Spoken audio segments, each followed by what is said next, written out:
Good morning. Welcome to the First Unitarian Church of Chicago's online worship. I am Monica Kling-Garcia, your Schug ministerial intern, and I am delighted to welcome you to worship today. We are a Unitarian Universalist congregation, a community of children, youth, and adults, a people of many beliefs and traditions, bound not by the specific list of things we believe, but the values we share, and the mission to grow our souls and heal the world. Whether you are joining us online for the first time, or you've worshipped here with us thousands of times, you are welcome here. Whether you believe in God some of the time, all of the time, or none of the time, you are welcome here. No matter how much money is in your pocket, no matter if you've got a PhD, a GED, or no degree, you belong here. We are a people of many races and beliefs. We are a people of many genders and sexual orientations. All of you is sacred. All of you is welcome. You belong here.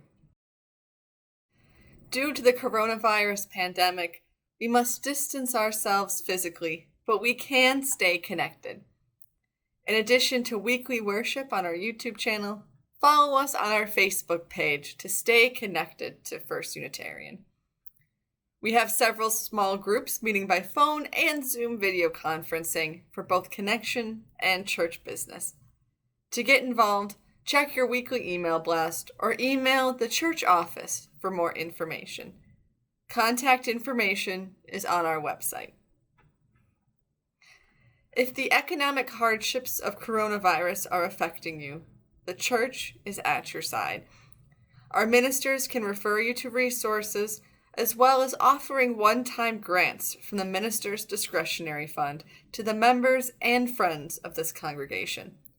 For more information, just contact the church office to be in touch with Reverend Teri or Reverend David. Throughout today's service, you can interact with one another through our chat box. Simply log into your YouTube account or create a new YouTube account to leave comments, reactions, and to share prayer requests. And lastly, please join us immediately after the online service for a special congregational meeting on Zoom. Information for how to join this important meeting is in your email, and we hope to see you there. I invite you now to be present in this moment. Let us enter into the service together as our prelude begins.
Here, below the sanctuary at the First Unitarian Church of Chicago is our church crypt.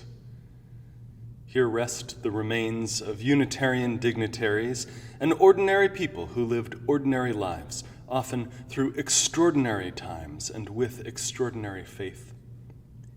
They were like us, with hopes and fears and dreams and uncertainties. They were babies and elders, and they're here with us, holding us up. So great a cloud of witnesses. They are our foundations, and we remember them. We remember the past because we believe in a future. The shape of this space, the designs inlaid in its walls, the stones meeting overhead, were all created as reminders of an interior architecture of our spirits, outward symbols of an inner journey. A still, small voice calls to you through the cacophony of the world, and you followed it into this moment. You followed it, a call which you can only answer in the shape of your living. Sometimes our spiritual lives are like this, lighting one small flame in an empty room. Sometimes our work is to sing the joy and to face the cruelty of the world, celebration and solemnity, a laughter and weeping together that comes in the knowing, each of us wounded, each of us blessed. You are the people who tend this flame, a people of hope in a time of uncertainty, a people of unity in a time of isolation, a people that remember the past in order to make a future, a people who tend to their own foundations. May it be so.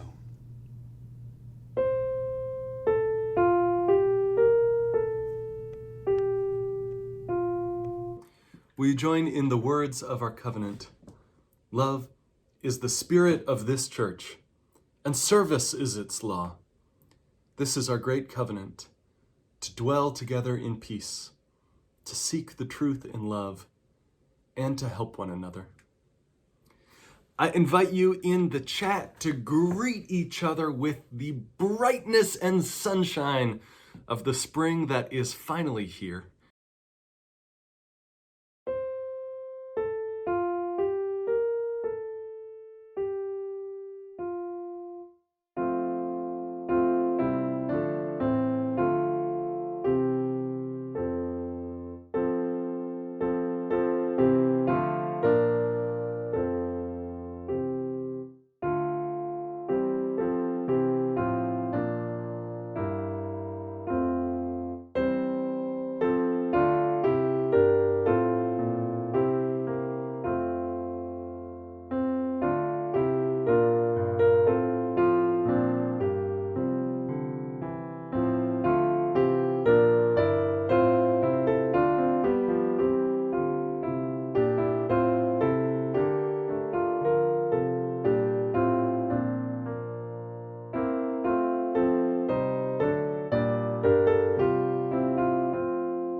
Good morning.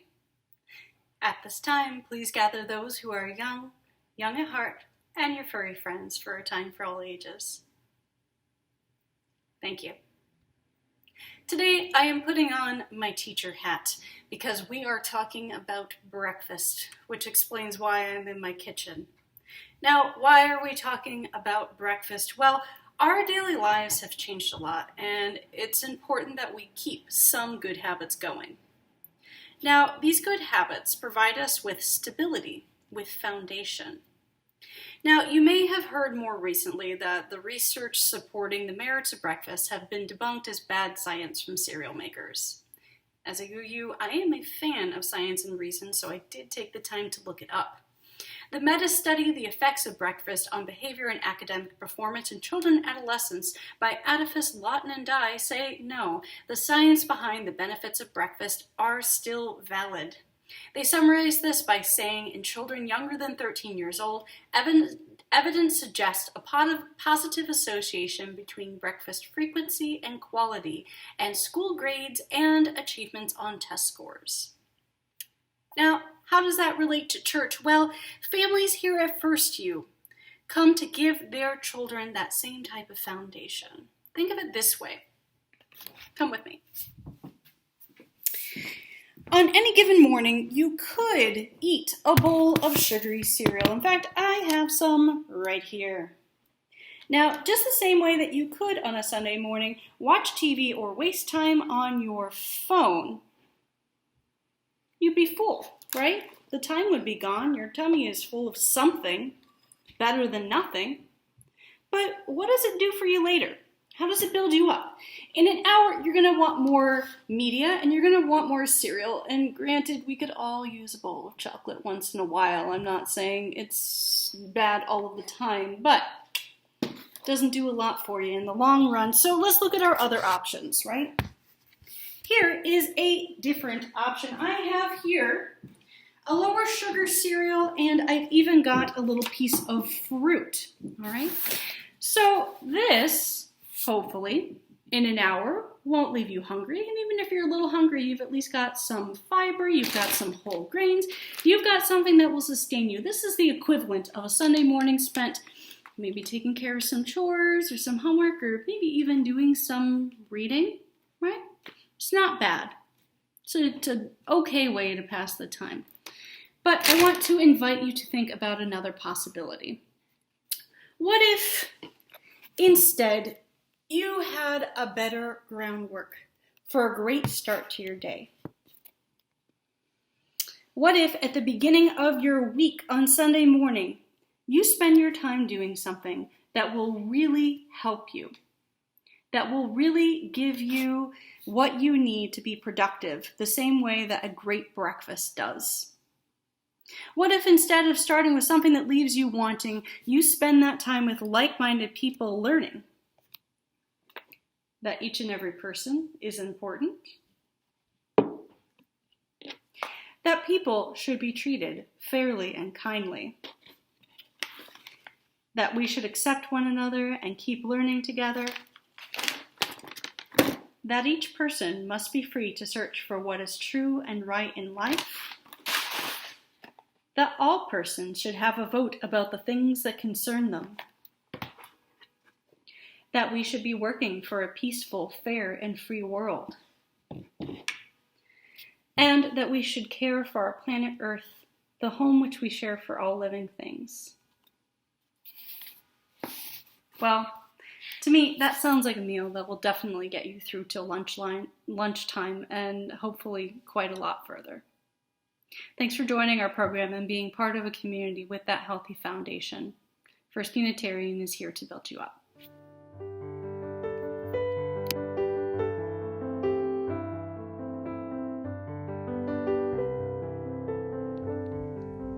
Every week when we gather for worship, we set aside a special time for prayer and meditation. What that looks like for each of us is different inside our minds, bodies, and spirits, and the meaning we make of it is varied as well. But it is a communal practice that brings us together and allows us to voice our concerns. Last week, we looked at a mindful this meditation practice called square breathing. This week, we'll learn a bit more about the nature of prayer. For many of us, when we hear the word prayer, we think of very specific formal prayers to be memorized that may not have lined up at all with our beliefs, our critical minds, or who we saw ourselves to be on our spiritual journey. So for some of us, even the thought of prayer might be something that seems unpleasant to us. Well, the good news is that prayer can be a spiritual practice for anyone and everyone who wishes, of all varied beliefs, cultures, backgrounds, theologies, and orientations. One way to think about prayer is to think of it as a form of observation, of paying attention. Pilate here in the garden is paying close attention to everything that is happening on this corner of 57th and Woodlawn Avenue. He is paying attention to every car that passes. He's noticing each pedestrian walking by. He's smelling all of the smells in a way that a human could never understand. He's hearing sounds at frequencies we can't hear. And he's fully present in the moment. Animals have the capacity to do this quite naturally. As humans, with more complex brains, we are able to do an amazing number of things, and yet it can make our lives spiritually and emotionally more difficult when we start to ruminate or have what's called in Buddhist meditation practice, the monkey mind. So prayer is another way of centering ourselves, and it's often done verbally in a way of thinking about what matters most to us, questions of ultimacy, and something that is bigger than ourselves. So today, I want to teach you a 5-fold method for praying. This can be for a private prayer, or if called upon at a gathering or an event, or if you find yourself with a loved one, family member, or friend for whom prayer is an important practice to them. This 5-step method is a way to speak to their needs and the broader needs of the world with comfort and with ease, and hopefully to bring a degree of peace. I learned this 5-step method from my preaching professor, the Reverend Gary E. Smith. The first step is who. Who are we praying to? For some more traditional faith practices, that might be a concept of God or a higher power. For people who identify in different ways, perhaps as agnostic or atheistic, that might be the force of life itself, both the chaos and entropy and the order of the universe, or the human spirit or goodwill. The key here is that what we're addressing our prayers to is something bigger than ourselves. The idea is that it helps us focus on a bigger picture outside the narrow realm of our own concern and look at forces greater than ours at acts in the world and the universe, however we make sense of that. Step 2, who are we? We can answer that in any number of ways depending on why we're praying at that moment. It could be we're a people of hope and faith. It could be we're a people of doubt and concern. It could be we, the members of First Unitarian Church of Chicago. It could be we, the staff team at the First Unitarian Church of Chicago. You get the idea. It could be on a small scale of an individual up to the collective imagining of what we think the world as a global community needs. Step 3, that moves in to what we're asking for. In traditional language of the church, this would be called the petitions. What are our prayer requests? This is a way of articulating what is of deepest concern in our hearts. In contemporary society, we often do that with a confidant or a mental health professional like a therapist. In the practices of the church, we would do this in the form of prayers or with a clergy person. And so at this point in our prayer, we think about what we most need. That may not be what we want. We may want healing or a cure for an illness, but perhaps what we most need is wholeness when no cure is possible. So it's an invitation to think more deeply about what truly will bring us wholeness and joy and to be of service to others. The next question is to take us back from the individual concern of our lives to the world. So what does the world need? That's often similar things to what we need as individuals. It helps us feel not as alone, to remember that everyone in our circle of humanity, as well as our circle of neighbors, family, or friends, or even the people we pass on the street 6 feet away, have similar needs as we do. The fifth step of the 5-step prayer method is thank you. It is a time to cultivate gratitude. And when we separate a moment in our prayer life and in our lives in general for focusing on the things that we're grateful for, it changes our perspective in a way that can really bring peace of mind. For some people, engaging in prayer is a way they feel they're communicating with a higher power greater than themselves. For other people, it's the act of making their hopes and wishes and needs and forming them into language that itself is transformative. So objectively, for each of us, we'll have different thoughts and perspectives on what prayer does, the power of prayer, if and how it might work. But what we do know is that prayer changes the person doing the praying. And we can all join together with that knowledge in a very basic prayer practice. So to review, the 5 steps are who? Who are we addressing our prayer to? Who are we? What we need, that could be individual or collectively, what the world needs, and thank you. So let's give it a go. Spirit of life, life force that makes the root go down and the leaf go up. That force in the cosmos of space-time and gravity.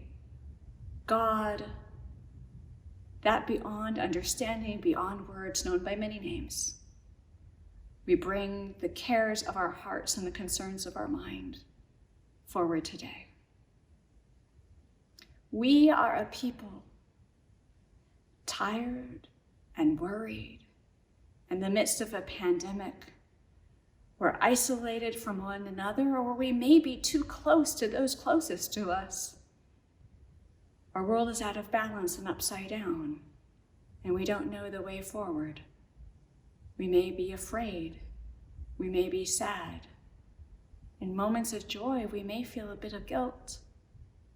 We are people of many feelings. We hold that in our hearts. We need to be comforted. May we have solace in knowing that we're not alone. May we know that small acts of kindness matter, both to the giver and to the recipient. Grant us peace in our day, and peace of mind and heart in our evenings, that we may be of greater service to those around us and be an agent of peace in the world. For we know the world needs people of calm mind, gentle service, and calm hearts. And with this, we give thanks. We give thanks for another day, another opportunity of blue sky and sunshine, or rain that waters the flowers and grass, days of sorrow and days of joy, each being alive with the air we breathe and our hope in this moment, and knowing that as a church community, we are together, we are one, and for this, we are most grateful. May it be so, and amen.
His love prevails in heaven and earth.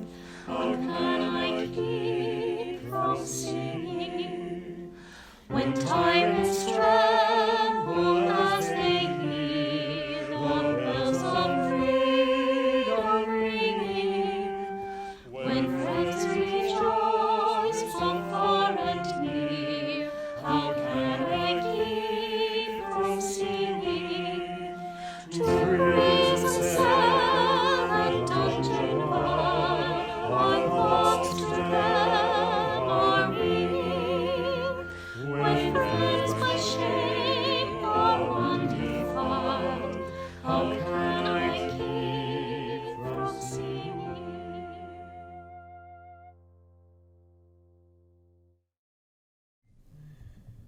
When my kids discovered Legos, I rediscovered Legos. Toy that I had loved to play with as a kid. But the other thing that I rediscovered and remembered besides the sets was the fun of just building, of just making. Some people's medium is oils or charcoals, and some people's medium is music, and maybe my medium is small plastic bricks. I rediscovered the instruction that my mom had given me at a young age. She told me, you have to stop following the directions. You have to just start creating on your own. You have to stop following the directions. This is a source of both my great strength and weakness, because sometimes you really do have to follow the directions. Last fall, I started thinking that I would build a scale model of Mont Saint-Michel, the island city castle church off the coast of France, and realized that to do it at minifig scale, it would be 7 feet tall and 25 feet across, so I scaled it back a little bit. But as I started to create this thing over a period of weeks, I began with foundations, with building the foundations onto which something could be put. This time, I didn't want to just build a church. I wanted to build a church and put it on the top of a hill. And to do that took cathedral thinking. Cathedral thinking is long-term thinking. When medieval cathedrals were built, they were a project that took generations to build. So cathedral thinking meant that I might work my whole life just to set a foundation, just to raise one pillar. And that would be all of my contribution, but it was going towards something bigger, that the point is not just to put in a foundation or just to raise one pillar, but to be part of something that endures, part of something that we could imagine, this end result that we could see in our heart, in our imagination, even if it wasn't going to happen in our own lifetime. That sort of cathedral thinking doesn't have to extend across generations. Cathedral thinking means we pay attention to the things that we can do right now, to the things that we can do today that make the future possible, that make something else possible in the days and the years to come. But you also do this in your spiritual life, tending to the foundations that day by day don't transform you radically, but over time prepare the way for the kind of person that you're becoming. I say sometimes here that you're beloved both as you are and as you can become. I say sometimes we love you exactly like you are, and you could use a little bit of work. We could all use a little bit of work. We say, come into this house and be both the person that you are right now and grow into that person that you're becoming as you follow the call of your own life. Cathedral thinking means tending to the foundations of your spiritual path. It means paying attention to those things on top of which your life is built. Sometimes we get really obsessed with the end result, right? Instagram reality. that is so focused and obsessed with how do things look on their surfaces. The way that we curate our Facebook profiles. So much of this stuff is surfaces. We're people who are concerned with the foundations that lie behind those surfaces. I think often von Ogden Vogt, the minister of this church many years ago, the one who built this Gothic sanctuary, said that calm repose and a steadfast endurance of the Spirit is induced by a clean wall of stone well laid. I think about that when I think of us being foundations people. People who tend not just to the surfaces of things, but to the order, to the solidity. People in our own lives trying to create a spiritual path, a person that is as solidly grounded as these stone walls are. People who tend to foundations. In our spiritual life, we're constantly building and rebuilding. Constantly, over and over, tending to our foundations, realizing that something isn't strong enough and going back and adding additional cross-bracing to make it toughen up, to stand up to the living. In Legos, a piece can fall off. You just put it back on again. That same thing is true in our own lives. You lose the thread, you lose your temper, you lose your gratitude, you lose any sense of awe, wonder, or hope for the world. That's okay. The piece fell off. You just pick it up and you put the thing back on again. And it's going to fall off again. Legos aren't permanent. This was the entire plot of the first Lego movie, is how awful it is to glue your Legos together. Don't do that. The things come apart and they come back together again. This is the lives that we live. What are for you those foundations that your spiritual life rests on? What are the foundations strong enough to hold up a life that is spacious and beautiful? A life of service and integrity, a life of joy, a life of beauty. There are practices that let us tend to the foundations. Last week, Reverend Teri talked about square breathing, that way of recentering and resettling yourself down again. For me, practices like that are a way of remembering what really matters. They're a way of letting go of the surface world of things and recentering, regrounding, saying, all right, where are my foundations today? What kind of shape are they in? Are there any cracks here that need tending to? Are there any pieces that have fallen off in the last few days? I can put them back on again. I can keep on going. Tending to your spiritual foundation, just like tending to the maintenance in this building, or reattaching the pieces that fall off, rebuilding the parts of the structure that aren't solid, tending to your spiritual foundations is a practice which we continually lose and have to rediscover and attach the pieces back together again. That foundation lets you weather the storm.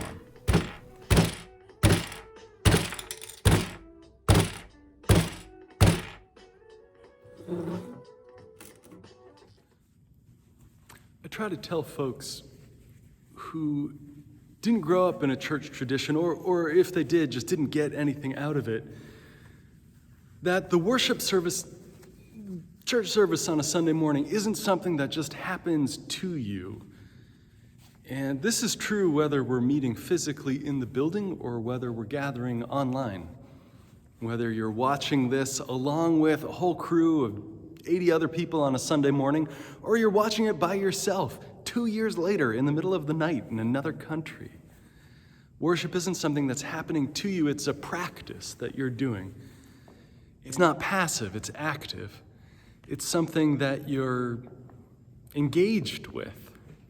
So we're singing together, putting ourselves into a place and a mindset, even for those of us who aren't singers, of making something together, making music with our bodies together. In the prayer and in the meditation, it's an explicit invitation to go somewhere inside yourself, to shift your mindset. So often we'll say at the beginning of that prayer, set down all this baggage that you carry with you. It's because it's a practice. That's not my work to set that down for you. That's your work to do in the service. It's active. That worship service is a practice of renewal, a practice of tending to foundations. And at different moments, there are different opportunities to remember awe or wonder or gratitude. One of my favorite parts of these online services each week is seeing folks greet each other in the chat, coming together to offer a welcome and hello and fellowship and connection. That's active. That's something you do. Worship isn't something that is given to you. It's something you co-create. It's an opportunity for practice to tend to your foundations, to tend to foundations of service and joy and integrity and awe and connection and humanity and humility and on and on and on and beauty too. Part of what always sets my heart and my mind at ease as a pastor and a preacher is knowing that I'm not really the one doing the work right now. I'm saying some things, I'm working, but look, you're the one doing the work. You're the one engaging with this thing. When the invitation to prayer comes, that's your work. When the invitation to sing comes, that's your work. Even when the invitation to listen to Jeff playing and our singers making music together comes, that's your work to put your mind and your heart in the place ready to receive that beauty. Putting yourself into that state of being and thinking is attending to your foundations. What makes possible the heights and the beauty is paying careful attention to what those rest on. And that's our work today. And that's our work every day. And the pieces are going to fall off. And that's okay. We just put them back on again, pick ourselves up, patch another crack in the foundation, and keep on.